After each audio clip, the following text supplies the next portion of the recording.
ताला वो तो गुनाह से नावाकिफ है। उसने एलानिया कहा, कौन है जो मुझ में गुनाह साबित करे, उसके जख्मों की पहचान कीजिए। और आज भी वो दरवाजे पे खड़ा खटखटाता है। अपनी जिंदगी के उन बंद दरवाजों को, उन बंधनों को खोलिए। वो आज भी आपके साथ बैठ बातें करना चाहता है, वक्त गुजारना चाहता है और आपकी जिंदगियों को बचाना चाहता है। हालेलुया। आप खुश हैं? आमीन। खुदावंद के जलाल के लिए भरपूर तरीके से दस्तार बजाकर उसकी तारीफ कीजिए, क्योंकि वो भला है, उसकी शक्ति अबदी है और उसका प्यार निराला है। मेरे अजीजों, कलाम आज मैंने कुछ और सुनाना था, लेकिन वक्त की मुनासबत, माहौल की मुनासबत खुदावंद ने मेरे दिल में कुछ और डाला। आज का जो टॉपिक है उसके लिए मुझे अपने इन बहन भाइयों के ध्यान की जरूरत है, आपके कुछ कीमती वक्त की जरूरत है, क्योंकि टॉपिक छेड़ने लगा हूं मैं वो जिससे शैतान को लगेगी आग। हालेलुया।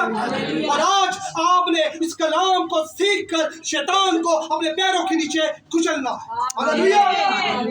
आज का जो मेरा उन्वान है वो है इब्लीस, देवता, जिन्नात और बदरूहें किस तरह वजूद में आई। टॉपिक वो है जो हर इंसान की ख्वाहिश होती है कि वो सीखे, समझे, और आज हम उसको कलाम मुकद्दस की रोशनी में सीखेंगे। टॉपिक ऐसा है, हवालाजात के साथ आपको बयान करूंगा। अगर आपका जरा सा भी ध्यान आगे पीछे हुआ, आपको कुछ भी समझ नहीं आनी, बाद में हमने कहा पादरी की सुना, इसलिए ध्यान आपका ने कलाम की तरफ रखना है ताकि कोई बात स्किप ना हो। बहुत कीमती बातें हैं। आइए स्टार्ट करते हैं लूसीफर से। मेरे अजीजों, कलाम मुकद्दस में पैदाइश की किताब को जब हम पढ़ते हैं तो लिखा है कि खुदावंद ने सबसे पहले जमीन और आसमान को बनाया। खुदावंद ने जब जमीन और आसमान को बनाया, समुंदर के अंदर की मखलूकात को बनाया, जब सब चीजें वजूद में आ गई तो खुदावंद ने, और इन सब चीजों को खुदावंद ने कलमाए कुल से बनाया। कलमाए कुल का मतलब है खुदावंद ने बोला और हो गया। अब आई बात लूसीफर की। फरिश्तों को भी खुदावंद ने कलमाए कुल से बनाया, लेकिन लूसीफर की दफा खुदावंद ने क्या किया? खुदावंद ने उसको बड़े ही चाव से बनाया, बड़े ही मोहब्बत से, बड़े ही क्या कह सकते हैं कि अंदर से खूबसूरती से, निखार से बनाया। और जब उसको बना दिया तो वो तमाम फरिश्तों का हेड था, और एक और उसकी ड्यूटी थी, साया अफगन की मानिंद वो खुदा के हजूर रहता था। इस तरह साये की मानिंद उसके पैरों से म्यूजिक की लैट्स निकलती थी, उसके पैरों से इतना वो करीब था कि बयान से बाहिर है। और कलाम मुकद्दस को हम जब पढ़ते हैं तो लिखा है कीमती पत्थरों से बनाया। और वो कीमती पत्थर कौन कौन से थे? संगे सुलेमानी, जबरे जद, जमरूद और संगे यश। और खुदावंद ने उसे फिर आग से तपाया। जब खुदावंद ने उसे बनाया तो मेरे अजीजों, सबसे पहले खुदावंद ने अगर किसी को मसा किया और लूसीफर था, सुबह का चमकता हुआ सितारा। और मसा करना ये नहीं होता। आजकल लोग कहते हैं टच, ये मसा नहीं होता। बेटा इधर आना, ये मसा होता है रब करना। खुदावन ने अपने हाथों से उसको रब किया, मसा किया, बरकत दी। और हिजकिय्याह की किताब 28 बाब 14 आयत मुकद्दस में लिखा है, तू मंसूर करूबी था, सॉरी मेरा गला खराब है मेरे से, जो साये अफगन था, और मैंने तुझे खुदा के कोए मकदस पर कायम किया। तू वहां आतिशी पत्थरों के दरमियान चलता फिरता था। लेकिन समटाइम हमें अपने मुकाम की समझ नहीं आती। खुदावन जब हमें भरता है तो हसद गरूर ऐसी चीज है। हसद और गरूर आपकी जिंदगी में आपकी पस्त हाली का सबसे बड़ा इनाम है। जब आपने ज़वाल में जाना है, जब आपने गिरना है, आपके अंदर हसद आएगा, आपके अंदर गरूर आएगा। अब आई बात इंसान की। कलाम मुकद्दस में लिखा है, आओ हम इंसान को बनाएं। आओ हम लफ्ज़ों पर गौर कीजिएगा। खुदा वाहिद है, खुदा एक है। उसने कहा आओ हम इंसान को बनाएं। जब खुदावंद कदूस को अपने से बड़ी कोई शख्सियत नजर नहीं आती तो अपने से ही हम कलाम हो जाता है। खुदा बाप, खुदा बेटा, खुदा रूह कुद्दस, तीन में एक है। हमारा ईमान है। हालेलुया। खुदावंद ने कहा आओ हम इंसान को बना, और ऐसे ही नहीं बना लेते।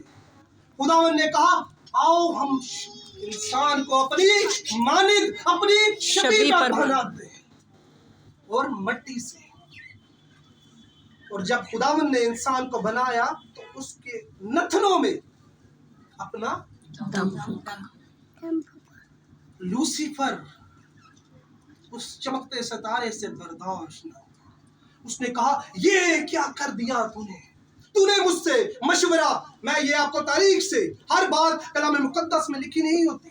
जब हम डीप स्टडी करते हैं, जब हम रवायातों को पढ़ते हैं, जब हम तारीख को पढ़ते हैं तो हर एक चीज आया होती है। बुजुर्ग यूहन्ना कहते हैं हर एक चीज को मैं बयां करता तो कलाम मुकद्दस में पूरी नहीं आ सकती। मेरे अजीजों, लूसीफर ने बगावत की। उसने कहा अच्छा तूने तो मुझे तेरे चाव से बनाया, तूने तो मुझे आतिशी पत्थरों में बनाया, तूने मेरे से पूछा नहीं और अपनी मानिद बना लिया। मेरे अजीजों, खालिक कभी मखलूक से मशवरा नहीं करे। वो मखलूक थी, वो खुदा के हाथ की बनाई कारागरी सी। अब खुदा उससे मशवरा नहीं कर सकता था कि मैं उसको बनाऊं या ना बनाऊं। समझ आ रही है बात?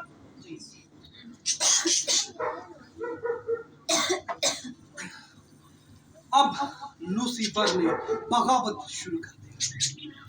लिखा है आसमान के 1/3 फरिश्तों को उसने अपनी साइड। और क्या हुआ? खुदावंद को उस पर गुस्सा आया। खुदावंद ने उसकी जगह मिकाएल को मुंतखब किया। कलाम मुकद्दस में लिखा है मुकाशवा 12:7 में, क्योंकि कलाम मुकद्दस में ये भी लिखा है कि उसने ये सोच लिया कि मैं खुदा से भी बड़ा तख्त बनाऊंगा। मेरा तो तख्त लिखा है यहाँ पर शिमाली अतराफ में जमायत के पहाड़ पर बनाऊंगा।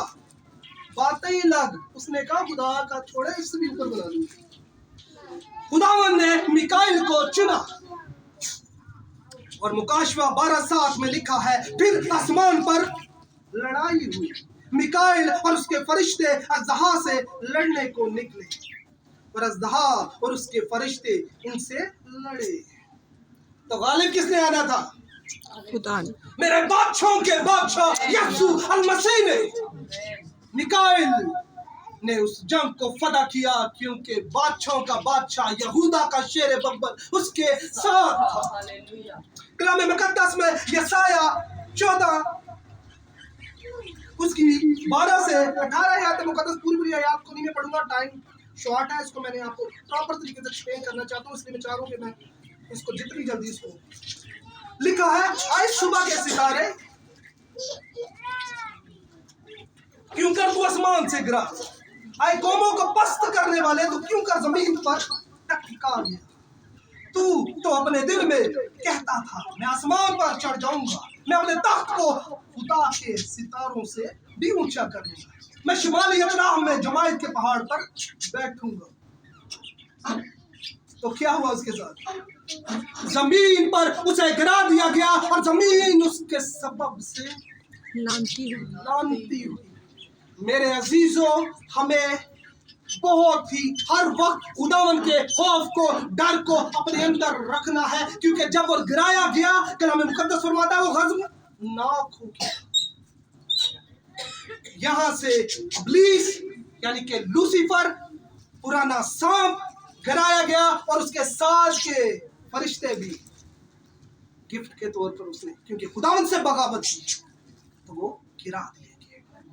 और लूसीफर को, पुराना सांप और वो फरिश्ते जो थे वो नापाक रूहें बन गई। क्या बोलते हैं? बद रूहें।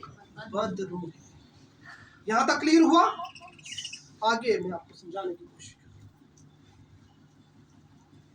कलाम सुनाने से पहले मेरा गला इतना खराब हो गया कि मेरे से बैठा नहीं जा रहा था, लेकिन जो मुझे ताकत बख्शता है, जो मुझे कुव्वत बख्शता है, उसने मैं सब कुछ कर सकता हूं। अजीजों, घोर तलब बात है, सुनिएगा।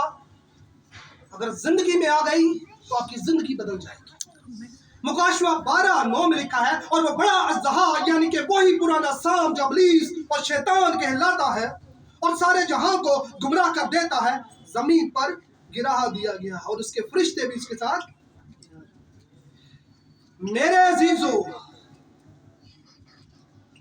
वो लोग जिनके अंदर सबसे पहले झूठ है, जिनके अंदर मकर है, जिनके अंदर फरेब है, जो खुदा के कवानीन के मुताबिक नहीं चलते, खुदा उनका बाप नहीं है।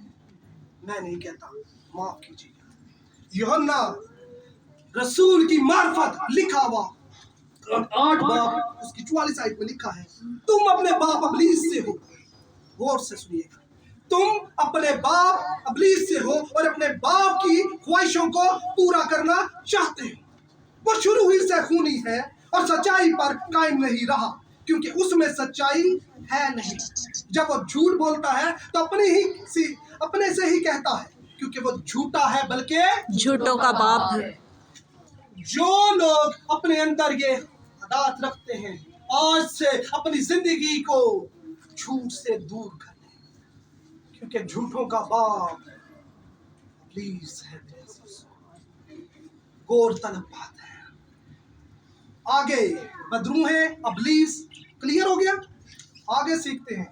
हमारे लोगों में बहुत ज्यादा कंफ्यूजन होती है कि खुदा के बेटों ने आदमी की बेटियों से जबार और अकल कौन थे, बुजुर्ग नूह को बचाने का मकसद क्या था, और खुदा यीशु का दुनिया में आने का मकसद क्या था। आइए तवज्जो फरमाइएगा, ये बात स्किप होगी तो आपको समझ नहीं आनी, मैं बार बार कह रहा हूँ। इसके लिए आपके भाई ने रात को स्टडी कर रहा था, मेरा सिर चकरा गया, क्योंकि ये आम बातें नहीं है, ये बातें गौर तलब है। एक मसीही होने के लिए हमें ये बातें समझनी चाहिए। पैदाइश 6 बाब 1 से 8 आयत मुकद्दस में लिखा है, जब हुए जमीन पर आदमी बहुत बढ़ने लगे और उनकी बेटियां पैदा हुई, तो खुदा के बेटों ने आदमी की बेटियों को देखा कि वो खूबसूरत हैं, जबकि उन्होंने चुना और उनसे, जिनको उन्होंने चुना, उनसे उन्होंने ब्याह किया। तब खुदावन ने कहा, मेरी रूह इंसान के साथ हमेशा मजाकत ना करती है, क्योंकि वो भी तो बशर है। तो भी उसकी उम्र 127 बरस की हुई। उन दिनों में जमीन पर जबार थे। बाद में जब खुदा के बेटों इंसान की बेटियों के पास गए तो उनसे औलाद हुई। यही कदीम जमाना के सूरमा। खुदा के बेटों ने आदमी की। खुदा के बेटे कौन थे? खुदा के बेटे, इसमें खुदावंद के फरिश्तों को कहा गया है। वो तो पाक है, वो गुनाह से पाक है। ये रूहानी तौर पर फरिश्तों को खुदा के बेटे कहा गया है, ताकि औलाद वो है जो रूहानी तौर पर हम कहते हैं। खुदा यस्सु को भी हम रूहानी तौर पर उसका बेटा कहते हैं। वो फरिश्ते जब नूह के दौर में उनने देखा कि जमीन पर आदम की बेटियां तो बहुत खूबसूरत है, उनके दिल में अजीब किस्म के बुरे चीजें पैदा, उन्होंने वो भूल गए।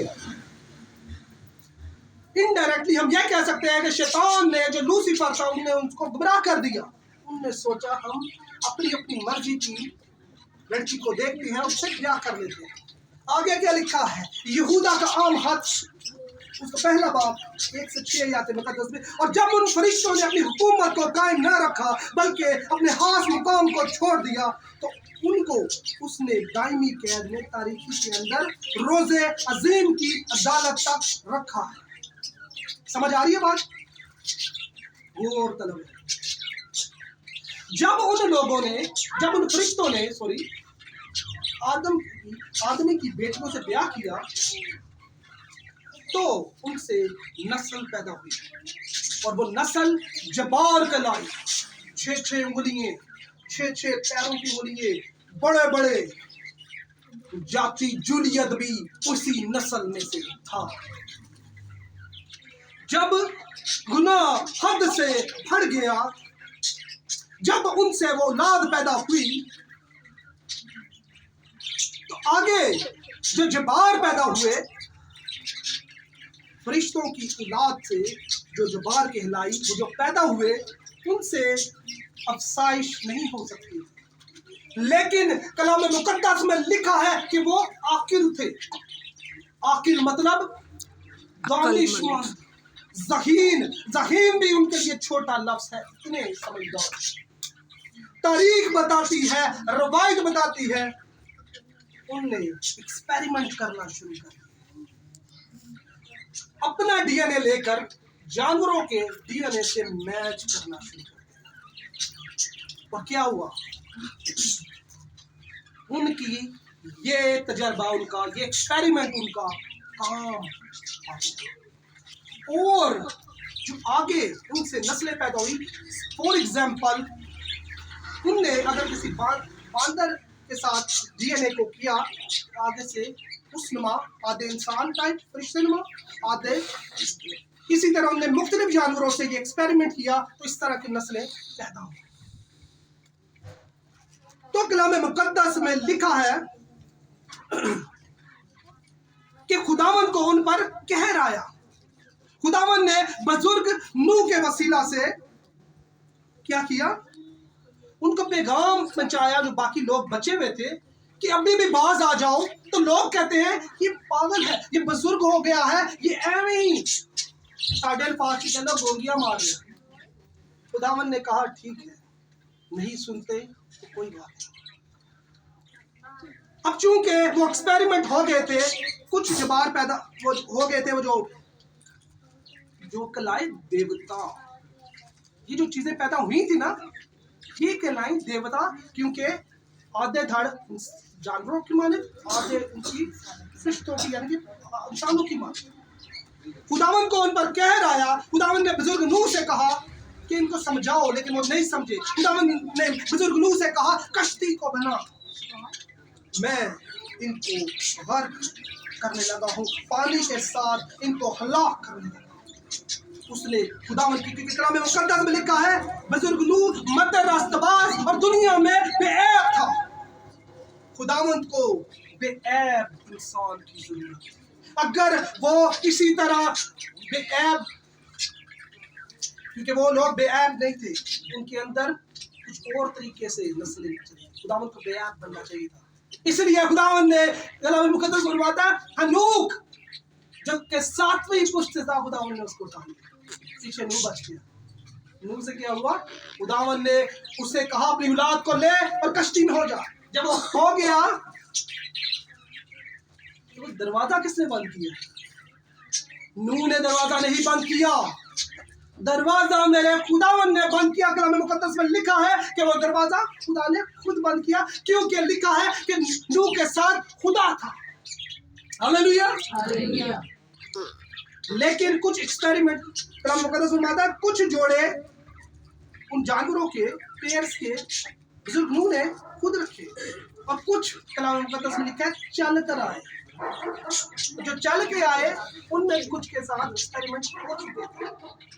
तूफान आया, सब चीजों को खुदावंद ने जो जमीन पर थी गर्क कर दिया, और जो वो एक्सपेरिमेंट से औलाद पैदा हुई वो गर्क होकर देवताओं में तब्दील हो गई। अंडरस्टैंड, समझ आ रही है?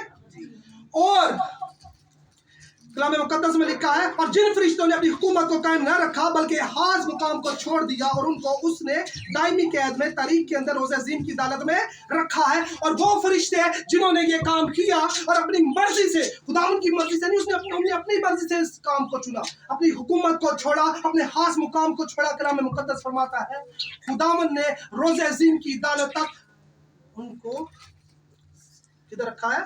था गड़े में। वो है लूसीफर और उसकी जो फरिश्ते थे जो बदरूहें कहलाई बाद में, वो ज़ाद है। आगे स्टेप बाय स्टेप। अच्छा, आगे सीखते हैं। यहां तक समझ आया? बदरूहें, अबलीस, देवता। समझ आ गई बात? नहीं आई पूछ सकते हैं, टॉपिक बहुत अहम है। आगे बात आई, उनको आजाद क्यों छोड़ा? क्यों अभी भी हम सोचते हैं यार हम इतने खुदावन में है, फिर भी शैतान आगे कहीं ना कहीं, क्योंकि इस जहान के क्या लिखा है? खुदा ने सबको उनकी आंखों को अंधा कर कलाम नहीं बढ़ने देगा, अंधा कर दिया, उसको जमीन का खुदा करार दिया गया। खुदावन की तरफ से खुदा ने कहा लंबी डोर है, दाद खून, जितनी तेरे तुझे बड़ी ख्वाहिश थी कि तू हाकम बने, खुदा बने, तख्त बनाए, जमीन पर चल, बना ले, सिखाऊंगा आयात की।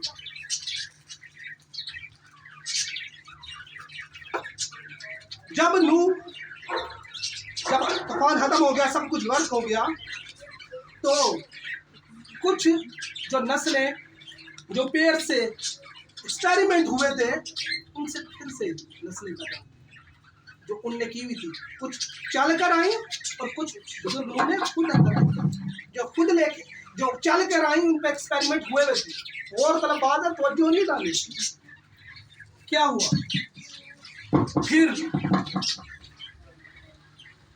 फिर से वो नस्लें जबार पैदा हुई जिनमें जाति जुड़ने की। अब जानते हैं जब बुजुर्ग दाऊद का मुकाबला जाति जूलियत से हुआ, उसकी हाल में कितने कंकर थे, पत्थर थे जी? 5, क्योंकि वो 5 भाई थे और वो जब्बार में थे। ओके, वो जब्बार थे और उनने बुजुर्ग दाऊद ने एक को नहीं, खाली जाति जूलियत को, बल्कि उनके भाइयों को भी मारा था। आगे ये बुजुर्ग मूसा के दौर में, बुजुर्ग यशवा के दौर में इसी तरह जंगें हुई। ठीक है, अब ज़बूर 82 में लिखा है, खुदा की जमात में खुदा मौजूद है, वो अल्लाहों के दरमियान अदालत करता है। और तरफ खुदा की जमात में खुदा, हम तो कहते हैं खुदा एक है ना।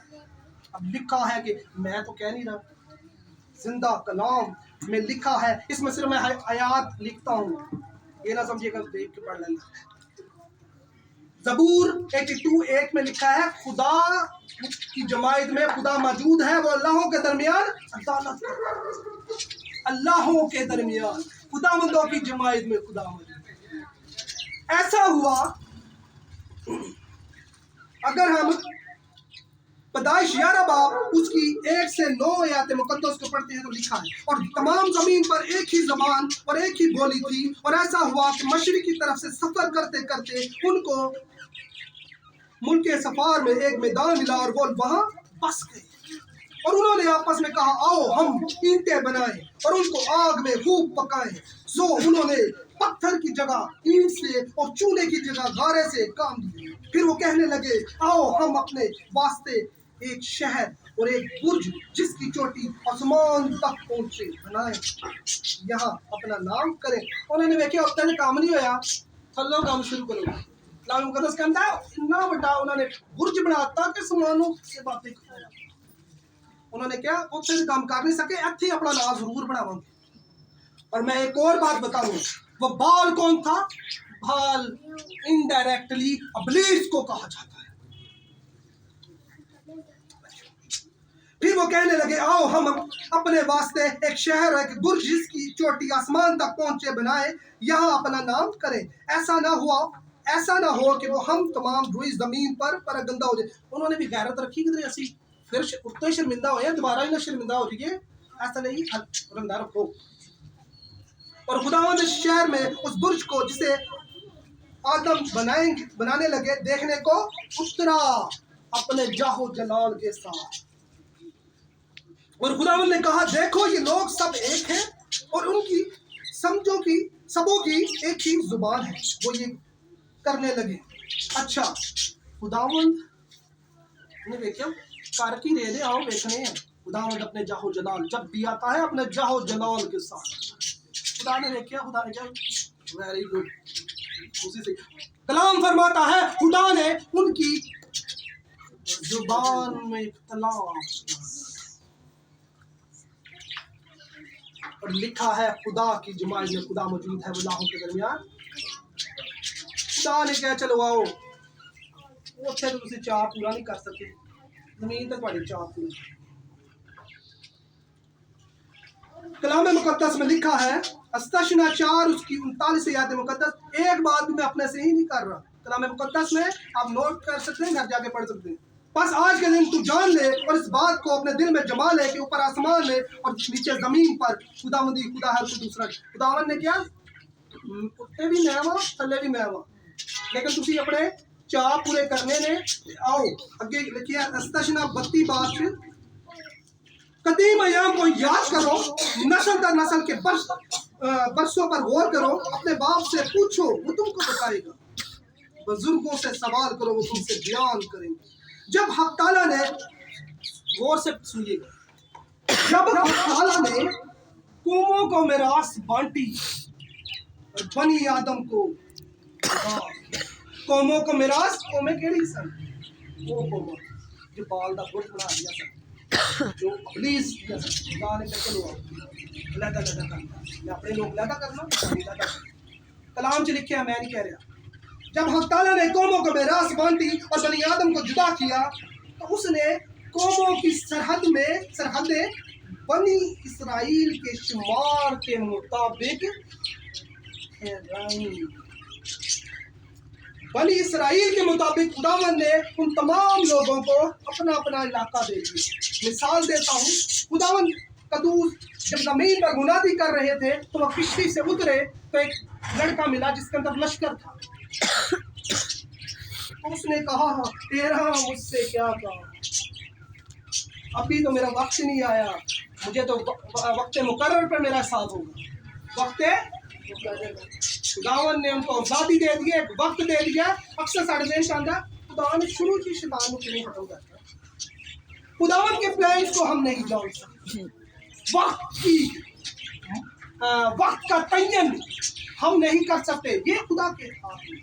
जब खुदावन का दोस्त यीशु मसीह आसमान पर उठाया गया, आसमान से आवाज आई, क्योंकि बहुत से मेहमान से कहता हूँ कि शिगिर्दों ने कहा होगा जब अब आएगा, तो ऊपर से आवाज आई, वक्त का तयन करना तुम्हारा काम। इसीलिए खुदावंद ने उन तमाम देवताओं को, बदरूहों को, जिन्नात को अपना अपना एरिया दे दिया।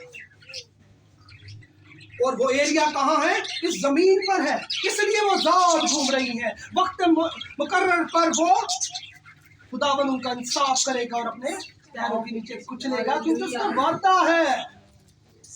मेरे अजीजों, उनसे महफूज रहने के लिए कलाम मुकद्दस में लिखा है, हमारी जंग नूर और गोश के साथ नहीं, बल्कि शरारत की उन रूहानी जो खास मुकामों पर है। सूरज चांद सितारे भला उनकी लपेट में है, तो जब चाहे उनको डिस्टर्ब कर सकते हैं। आजादी दी है खुदावंद ने, ठीक है। कुछ शरारत की ऐसी चीजें होती हैं, आपको ये भी बताता चलूं, अक्सर लोग कहते हैं बदरू ही नहीं निकलती, बड़े बड़े पादरी बुलाए, बदरू ऐसे नहीं निकलती क्योंकि खुदावंद दा हाथों ना तो अगे हुंदा की लिखिया है कि वो उनका बाप उन्हें दावे जेड़ा उन्हें दे आइन के मुताबिक चलते रहे। जो खुदा के आइन के मुताबिक चलते हैं खुदा उनका बाप है, और जो खुदा के आइन के मुताबिक नहीं चलता है खुदा उनसे साइड पर हो जाता है और आज़ादी दे देता है। तो फिर पादरी भी कुछ नहीं कर सकते क्योंकि खुदा उनका हुक्म नहीं होता। पादरी ने बदरू थोड़ी करनी है, पादरी ने बीमारी थोड़ी सही करनी है। हाकिम का काम है कलाम सुनाना, बीमारियों को ठीक करना, टेंशनों को खत्म करना, जुओं को तोड़ना, बंधनों को खत्म करना, ये खुदा का काम है। पादरी का अपने बैठे लगा रहे होते हैं, तो काम नहीं पादरी का काम है जाओ और कौमों को मेरा शागिर्द बनाओ, उन्हें बाप बेटे रूह कुद्दस के नाम से कलाम सुनाना।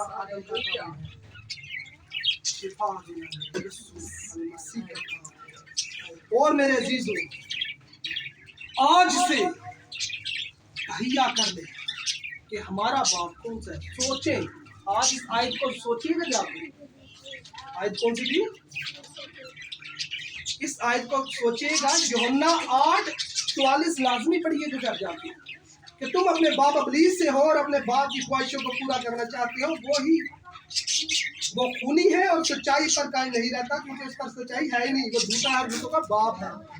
आज हमने सोचना है कि हम झूठे और झूठों के बाप की औलाद है। उसने तो अपना कीमती लहू बहाकर हमें बचा लिया, और जब उसने अपना कीमती लहू बहाया तो उसका तुहम हम में शामिल हो गया। हम तो बदल गए, हम शाही काहिनों का फिरका हो गए। लेकिन मेरे अजीजों, कायम वो रहेगा जो खुदावंद की आइन के मुताबिक चलेगा, और उस पाकीज़गी को जो बपतिस्मा लेने के बाद और उस लहू के वसीले हमें मिली है कायम रहेगा। उसका बाप यहूदा का शहर बब्बर होगा, क्योंकि लिखा है तुम मुझे खुदावंद खुदा तो कहते हो लेकिन मेरे हुक्मों पर अमल नहीं करते। मेरे अजीजों, आज का कलाम आपकी जिंदगी में बहुत सा फल लाए और आप इस पे कायम रहें।